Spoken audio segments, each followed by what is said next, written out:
Bé, doncs jo sóc en Marc Vilajoana. Aquest disc el vam fer amb l'Helena farà un parell d'anys. Es diu Gaudeamus Omnes, que en llatí vol dir gaudim juntes, no? Gaudim plegats. I concretament avui venim a interpretar Amazing Pieces, que és una cançó que va sortir amb la idea d'imitar una estètica de música antiga que ens inspira, no? Que ens connecta a nivell de bellesa, i parlant d'un contingut que veiem que contemporàniament és important, com és la dinàmica humana consumista i extractivista i com això es relaciona amb les espècies, no? Llavors, bàsicament és un recull de 47 espècies en perill d'extinció dins del catàleg d'Amazing Species de redlist.org.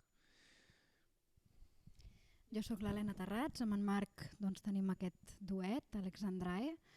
En aquesta cançó, que ara us explicava el Marc, Amazing Species, a part d'aquesta llista d'espècies en extinció que en Marc va relatant, també hi ha una línia melòdica que vaig dibuixant amb la veu, que és la traducció al llatí d'unes frases que d'alguna manera apel·len a la consciència de cuidar les coses perquè les coses puguin existir, apel·la a generar aquest espai on tu veus alguna cosa i per tant li dones espai per poder ser, per poder brillar i per poder gaudir mútuament d'aquesta existència, no? I llença preguntes com si saps cuidar aquest ésser viu, si saps què menja, si sabràs donar-li de menjar, si ja li has posat un nom, tothom necessita un nom, etc. No? I avui hem convidat a la Roser. Doncs jo sóc Roser Bosch, sóc biòloga i vaig conèixer per casualitat el Marc a una reunió d'Extinction Rebellion i vam connectar en el camí que ens portava des del centre cívic fins al metro. Però ha estat una connexió fonda, ens sabem amb una sintonia important en tot allò que ens anima i he conegut també a l'Helena gràcies al Marc. Em van convidar perquè necessitaven la veu d'una biòloga que expressés una mica doncs, el rerefons que hi ha sota aquesta tragèdia actual de l'extinció de les espècies en la que ens estem travessant. Sí.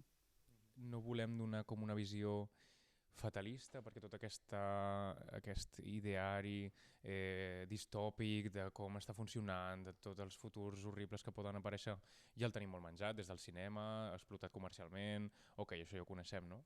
Llavors d'aquí és com donar...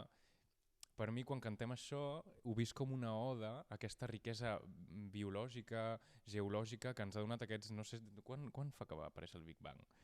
2 milions d'anys? No, ja fa una mica més. Una mica més. Doncs tenim més de 15.000 milions d'anys. Sí. Doncs ben bé que un quant temps, i com tot aquest procés ha sigut necessari perquè avui dia gaudim de tota aquesta riquesa, no? Vull dir, observant el nostre organisme, realment és una màquina hipercomplexa i connectada, no?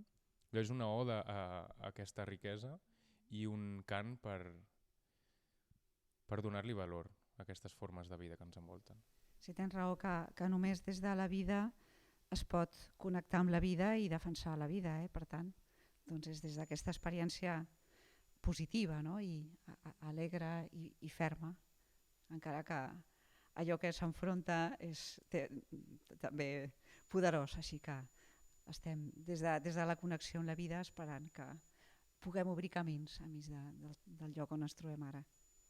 Dintre d'aquest disfrutar de la vida i d'aquest encarar totes aquestes emergències amb creativitat i amb vitalitat, amb tanta energia, no amb alegria, però sí que amb una vitalitat per poder respondre. Aquesta cançó que avui tocarem, Amazing Species, conté un joc molt espontani, que és aquesta veu en lo-fi de la iaia del Marc, i que d'alguna manera per mi és com un testimoni d'aquesta ecologia natural i espontània, no mainstream, que fa molts més anys, no? que existeix i que és natural i que no ha hagut de passar per una campanya, en certa manera també capitalista, per existir, no? I és tal com raja, i això és fantàstic perquè realment és com previ a totes unes estructures que ja estan aquí instaurades i contra les quals nosaltres tenim aquesta lluita interna, no? Però que potser aquesta àvia, com la del Marc, doncs és des d'un lloc molt més de pues això, no? Si hi ha ous perquè les gallines no han posat, en menges, si les gallines no n'han posat, no en menges. Hi ha un flow real, no estudiat, que em sembla meravellós, espontani, no? Té un joc.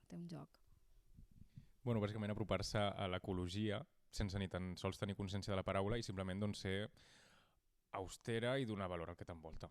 No?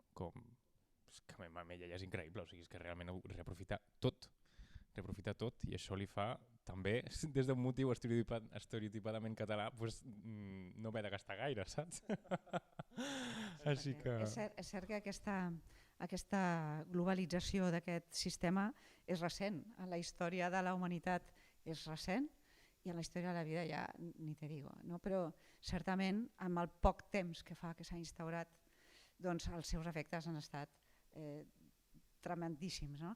Llavors, quan deies tu això de que és una manera lúdica i desenfadada i creativa d'estar i de fluir i de cantar i d'expressar, jo crec que aquesta creativitat és pròpia de la biosfera també. No? Que nosaltres som part d'una biosfera que és creativa i que és sensible i que flueix, no? I per tant doncs, també en això ens connectem amb aquesta manera de fer de la terra, de la mare terra i de Gaia de la que formem part, no? Sí, amb aquest altre llenguatge.